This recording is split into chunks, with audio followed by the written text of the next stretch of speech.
नमस्कार मंडळी, तुमचं स्वागत आहे आपल्या मराठी हॉटलाईन या लोकप्रिय चॅनलमध्ये.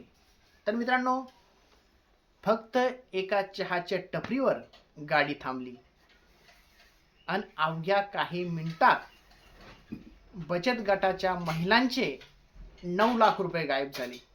होय, ही बातमी खरोखरची आहे. जालन्यामध्ये घडलेल्या या घटनेने सर्वांचेच डोळे उघडले आहेत.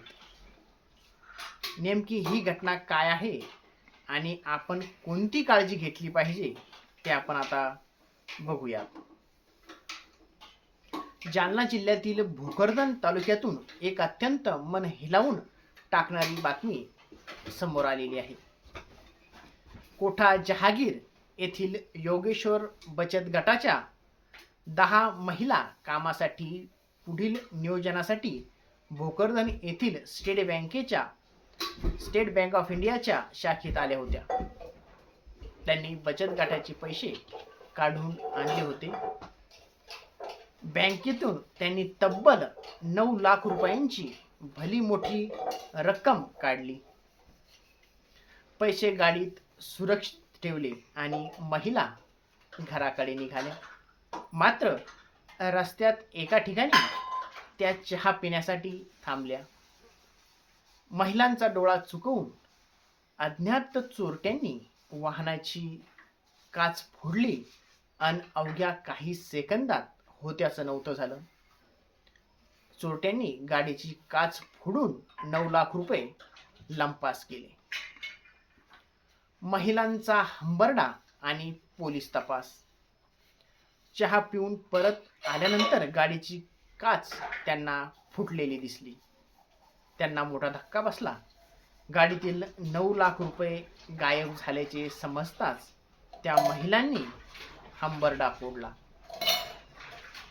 वर्षानुवर्ष कष्टाची ही कमाई होती. या घटनेची माहिती मिळताच पोलिसांनी घटनास्थळी धाव घेतली असून चोरट्यांचा शोध आता सुरू आहे.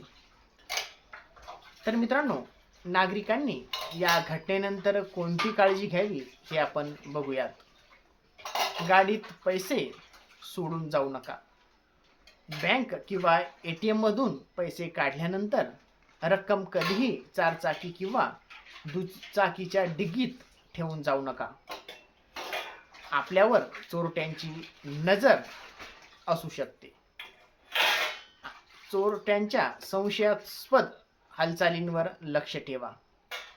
बँकेतून बाहेर पडताना कोणी तुमचा पाठलाग तर करत नाही ना, याची खबरदारी आपण घ्यायला हवी.